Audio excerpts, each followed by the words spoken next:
ಪ್ರಿಯ ವೀಕ್ಷಕರೇ, ಇದು ಕಲ್ಯಾಣ ಕರ್ನಾಟಕ ಕನ್ನಡಿ ಸುದ್ದಿ ವಾಹಿನಿ. ನಾನು ನಿಮ್ಮ ಐಗೌಡ. ಎಲ್ಲರಿಗೂ ಕೂಡ ನಮಸ್ಕಾರ. ಇವತ್ತೊಂದು ವಿಶೇಷವಾದಂತಹ ಕಾರ್ಯಕ್ರಮ, ಅರ್ಥಪೂರ್ಣವಾದಂತಹ ಕಾರ್ಯಕ್ರಮ, ಅತ್ಯಂತ ಅದ್ಭುತವಾದಂತಹ ಕಾರ್ಯಕ್ರಮ ಜರುಗಿತು. ವಿಜಯನಗರ ಜಿಲ್ಲೆ ಹೂವಿನಡಗಲಿ ಇವತ್ತೊಂದು ಅತ್ಯಂತ ಅರ್ಥಪೂರ್ಣವಾದಂತಹ ಕಾರ್ಯಕ್ರಮವನ್ನು ಆಯೋಜನೆಗೊಳಿಸಲಾಗಿತ್ತು. ತರುಣ ಸಂಘ ತನ್ನ ಒಂದು ಸಂಘದ ವತಿಯಿಂದ ಅಲ್ಲಿನ ಎಲ್ಲ ಶಾಲಾ ವಿದ್ಯಾರ್ಥಿಗಳಿಗೆ ಬ್ಯಾಗ್ ಮತ್ತು ನೋಟ್ಬುಕ್ ವಿತರಿಸುವಂತಹ ಕಾರ್ಯಕ್ರಮವನ್ನು ಆಯೋಜನೆಗೊಳಿಸಿತ್ತು. ಈ ಒಂದು ಕಾರ್ಯಕ್ರಮ ಅತ್ಯಂತ ಅರ್ಥಪೂರ್ಣವಾಗಿತ್ತು ಅಂತಂದ್ರೆ ನಾನು ಹೇಳಿದೆ. ನಾನೆಲ್ಲ ಈ ಒಂದು ಎಲೆಮರೆಕಾಯಾಗಿ ಕೆಲಸ ಮಾಡ್ತಿರುವಂತಹ ಸಂಘಗಳನ್ನ, ಸಂಘಟನೆಗಳನ್ನ ಗುರುತಿಸುವಂತಹ ಕೆಲಸಗಳು ಕೂಡ ಆಗಬೇಕಾಗಿದೆ. ನಾವು ಯಾವುದೋ ಒಬ್ಬ ಸೆಲೆಬ್ರಿಟಿಗಳನ್ನ, ಯಾವುದೋ ಒಬ್ಬ ಹಗರಣದಲ್ಲಿ ಸಿಲುಕಿಕೊಂಡಂಥವರನ್ನ, ಯಾರೋ ಅರೆಸ್ಟ್ ಆದಂಥವರನ್ನ ಅಬ್ಬರದ ಪ್ರಚಾರ ಕೊಡುವುದರ ಮೂಲಕ ಸಂಘಗಳು, ಸಂಘಟನೆಗಳು ತಮ್ಮ ಎಲೆಮರೆಕಾಯಿಗೆ ಕೆಲಸ ಮಾಡ್ತವೆ. ಅವುಗಳಿಗೂ ಕೂಡ ನಾವು ಒತ್ತನ್ನು ಕೊಡಬೇಕು ಎನ್ನುವಂತಹ ಒಂದು ಮಹದಾಸೆಯಿಂದ ಇವತ್ತು ಏನು ಎಂ ಪಿ ಪ್ರಕಾಶ್ ನಗರದಲ್ಲಿ ನಡೆದಂತಹ ಒಂದು ತರುಣ ಸಂಘದ ವಿದ್ಯಾರ್ಥಿಗಳಿಗೆ ನೋಟ್ಬುಕ್ ಮತ್ತು ಬ್ಯಾಗ್ ವಿತರಿಸಲಾಯಿತು. ಈ ತರುಣ ಸಂಘ ಎನ್ನುವಂತಹದ್ದರ ಒಂದು ಸ್ಥಾಪನೆಯ ಇತಿಹಾಸ ರೋಚಕ, ಅರ್ಥಪೂರ್ಣ, ಅದ್ಭುತವಾಗಿದೆ ಈ ಒಂದು ತರುಣ ಸಂಘ.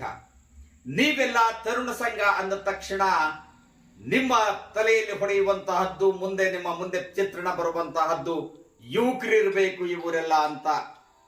ತರುಣರಿರ್ಬೇಕು, ಯುವಕರಿರ್ಬೇಕು, ಸಮಾಜದ ಭವಿಷ್ಯತ್ತಿನ ನಾಯಕರಿರ್ಬೇಕು ಎನ್ನುವಂತಹದ್ದು ನಿಮ್ಮ ಭಾವನೆಗಳಾಗಬಹುದು. ಆದರೆ ಈ ಒಂದು ತರುಣ ಸಂಘ ಸ್ಥಾಪನೆಗೊಂಡು 50 ವರ್ಷಗಳು ಗತಿಸಿದವು.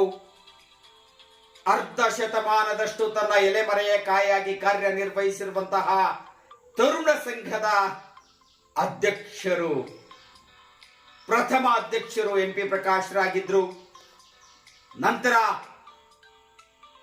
ಸೋಮಣ್ಣ ವಕೀಲರು, ಸಿ.ಕೆ.ಎಂ. ಗುರುಲಿಂಗ ಸ್ವಾಮಿಯವರು, ಗುರುವಿನ ಗುರುಲಿಂಗಯ್ಯನವರು, ಅಟವಾಳ್ಗಿ ಡಾಕ್ಟರ್ ಅಟವಾಳ್ಗಿ ಪ್ರಕಾಶ್ ಅವರು, ಅಟವಾಳ್ಗಿ ಶಿವನ್ ಡಾಕ್ಟರು, ಕೈಲಾಸನಾಥ್ ವಕೀಲರು, ಇವರೆಲ್ಲ ಈ ತರುಣ ಸಂಘದ ತರುಣರು ಅಂತ ಹೇಳೋದಕ್ಕೆ ತುಂಬಾ ಹೆಮ್ಮೆ ಆಗ್ತಾ ಇದೆ. ವಯಸ್ಸಾಗಿತ್ತು. ಎಲ್ಲರೂ ಕೂಡ ಬಹುತೇಕರು ದೈವಾಧೀನರಾಗಿದ್ದಾರೆ, ಲಿಂಗೈಕ್ಯರಾಗಿದ್ದಾರೆ. ತಮ್ಮ ಯೌವನದ ಕಾಲಘಟ್ಟದಲ್ಲಿ ಸ್ಥಾಪನೆಗೊಂಡಂತಹ ಒಂದು ತರುಣ ಸಂಘ ಮುಂದುವರಿಲಿ ಎನ್ನುವಂತಹ ಆಶಾ ಭಾವನೆಯೊಂದಿಗೆ ಅಷ್ಟೋ ಇಷ್ಟೋ ಒಂದು ಆಸ್ತಿಯನ್ನ ಮಾಡಿಟ್ಟು ಹೋಗಿದ್ದಾರೆ. ಆಸ್ತಿಯಲ್ಲಿ ಬರುವಂತಹ ಆದಾಯದಲ್ಲಿ ಇವತ್ತು ಈ ತರುಣ ಸಂಘದ ಅವರದೇ ತಲೆಮಾರು. ಇವತ್ತು ಎಂ ಪಿ ಪ್ರಕಾಶ್ ಪುತ್ರಿಯಾದಂತಹ ಎಂ ಪಿ ಸುಮಾ ವಿಜಯರವರು, ಡಾಕ್ಟರ್ ಅಟವಾಳ್ಗಿ ಶಿವನ್ ಡಾಕ್ಟರ್ ಮಗನಾದಂತಹ ಕೊಟ್ರೇಶ್ ವಕೀಲರು, ಗುರುಲಿಂಗ ಸ್ವಾಮಿಯವರ ಮಗನಾದಂತಹ ಸಿ.ಕೆ.ಎಂ. ಬಸಲಿಂಗಯ್ಯ ಸ್ವಾಮಿಯವರು,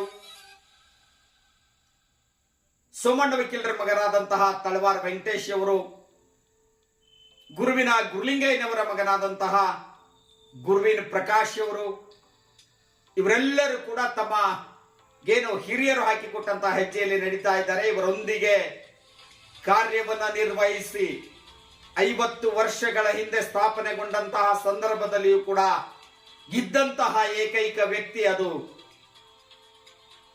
ಬೆಂಕಿ ಕೈಲಾಸನಾಥ್ ಒಬ್ರು. ಅವರು ಕೂಡ ಇವತ್ತು ಉಪಸ್ಥಿತರಿದ್ದು ಕಾರ್ಯಕ್ರಮಕ್ಕೆ ಚಾಲನೆಯನ್ನ ನೀಡಿದ್ರು. ಈ ಕಾರ್ಯಕ್ರಮದಲ್ಲಿ ಪಾಲ್ಗೊಂಡಂತಹ ಕ್ಷೇತ್ರ ಶಿಕ್ಷಣಾಧಿಕಾರಿಗಳು ಮಹೇಶ್ ಪೂಜಾರಿ ಅವರು ಮಾತನಾಡಿ ಪ್ರಶಂಸೆಯನ್ನು ವ್ಯಕ್ತಪಡಿಸಿದ್ರು ತರುಣ ಸಂಘದ ಬಗ್ಗೆ. ಈ ಒಂದು ಎಲ್ಲ ಹೆಸರನ್ನು ಹೇಳಿದ ಎಲ್ಲರೂ ಕೂಡ ಇವತ್ತು ಕಾರ್ಯಕ್ರಮದಲ್ಲಿ ಉಪಸ್ಥಿತರಿದ್ರು.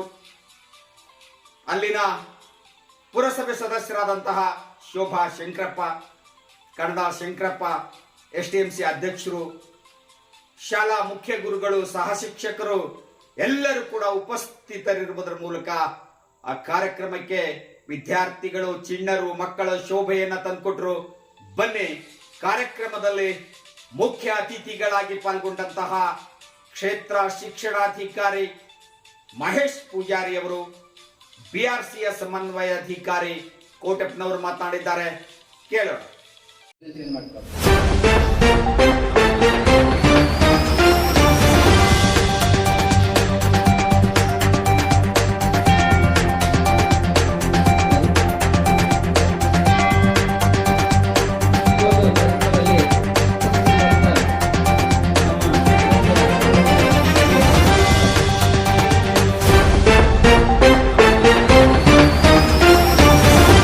ಚಟುವಟಿಕೆಗೆ ಆ ಆರ್ಥಿಕ 4,000 ರೂಪಾಯಿ ಅನ್ನೋದು ಬಹಳಷ್ಟು ಉಪಯೋಗವನ್ನು ಕೊಡ್ತಕ್ಕಂಥದ್ದು.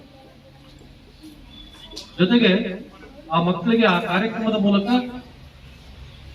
ಮುಂದಿನ ವಿದ್ಯಾಭ್ಯಾಸಕ್ಕೆ ಉತ್ತೇಜನವನ್ನು ಕೊಡ್ತಕ್ಕಂಥದ್ದು, ಸ್ಫೂರ್ತಿಯನ್ನು ಕೊಡ್ತಕ್ಕಂಥ ಒಂದು ಕೆಲಸವನ್ನ ತರುಣ ಸಂಘದವರು ಹಿಂದಿನ ವರ್ಷ ಮಾಡಿದ್ದಾರೆ.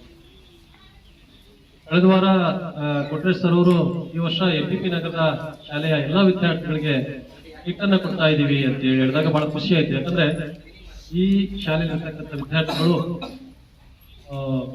ಆರ್ಥಿಕವಾಗಿ ಹಿಂದುಳಿದಿರ್ತಕ್ಕಂಥ ಮಕ್ಕಳು ಮತ್ತೆ ಶೈಕ್ಷಣಿಕವಾಗಿ ತಂದೆ ತಾಯಿಗಳು ಮಕ್ಕಳನ್ನು ಓದಿಸಲೇಬೇಕು ಅನ್ನೋ ಒಂದು ಉದ್ದೇಶದಿಂದ ಹಾಸ್ಟೆಲ್ ಸೇರಿಸುವ ಮೂಲಕ ಅಥವಾ ಮಕ್ಕಳ ವಿದ್ಯಾಭ್ಯಾಸಕ್ಕೆ ಅನುಕೂಲ ಆಗಲಿ ಅಂತೇಳಿ ಈ ಭಾಗದ ಶಾಲೆಗೆ ಸೇರಿಸಿದ್ದಾರೆ. ಸೊ ಅಂತಹ ಮಕ್ಕಳಿಗೆ ಕಿಟ್ ಅಂದ್ರೆ ಅದ್ರಲ್ಲಿರ್ತಕ್ಕಂಥದ್ದು ನೋಡಿದ ಖುಷಿ ಆಯ್ತು.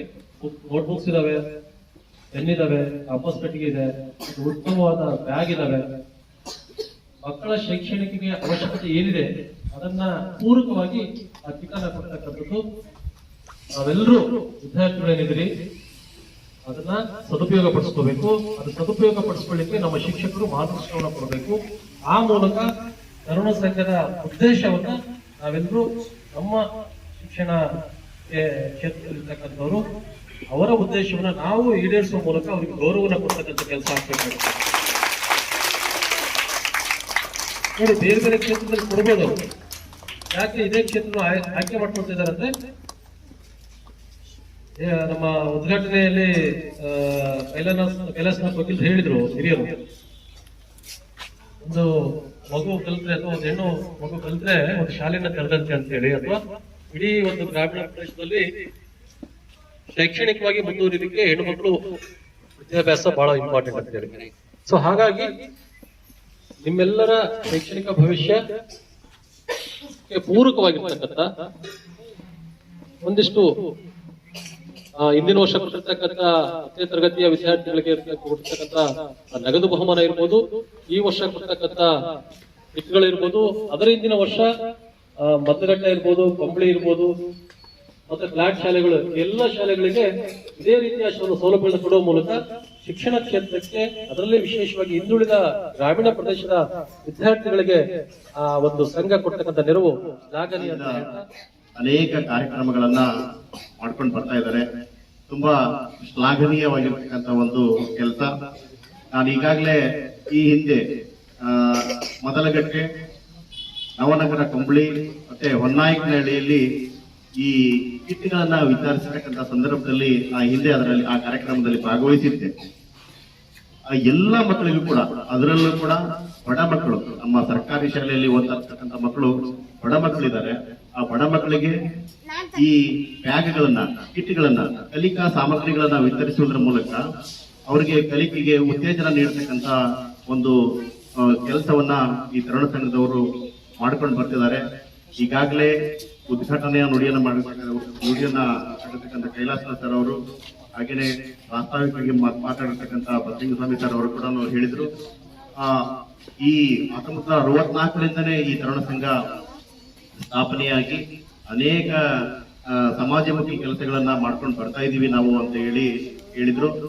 ಅದರಲ್ಲೂ ವಿಶೇಷವಾಗಿ ಈ ಬಡ ಮಕ್ಕಳಿಗೆ ಅವ್ರು ಕೊಡ್ತಕ್ಕಂಥದ್ದು ಒಂದು ಉತ್ತಮವಾಗಿರ್ತಕ್ಕಂಥ ಒಂದು ಕೆಲಸ. ಅಂತಹ ಒಂದು ಕೆಲಸವನ್ನ ಅವರು ಮುಂದುವರಿಸಿಕೊಂಡು ಹೋಗ್ಲಿ. ಬಹಳ ಮುಖ್ಯವಾಗಿ ಈ ಹಿಂದಿನ ವರ್ಷ SSLC ಮಕ್ಕಳಿಗೆ ಅವರು ಪ್ರಥಮ ಸ್ಥಾನ ಗಳಿಸಿರ್ತಕ್ಕಂಥ ಮಕ್ಕಳಿಗೆ 4,000 ರೂಪಾಯಿಗಳನ್ನ ಕೊಡೋದ್ರ ಮೂಲಕ ಅವರ ಮುಂದಿನ ವಿದ್ಯಾಭ್ಯಾಸಕ್ಕೆ ಅವರು ಸಹಕಾರವನ್ನು ನೀಡಿರ್ತಕ್ಕಂಥದ್ದು. ಆ ಮುಂದಿನ ವಿದ್ಯಾಭ್ಯಾಸಕ್ಕೆ ಅವರಿಗೆ ಒಂದು ಅನುಕೂಲವಾಗ್ತಕ್ಕಂಥ ಒಂದು ಕೆಲಸವನ್ನ ಅವರೆಲ್ಲರೂ ಕೂಡ ನಿರ್ವಹಿಸಿದ್ದಾರೆ. ಹಾಗೇನೆ ನಾನು ಅಲ್ಲಿ ನೋಡಿದಾಗ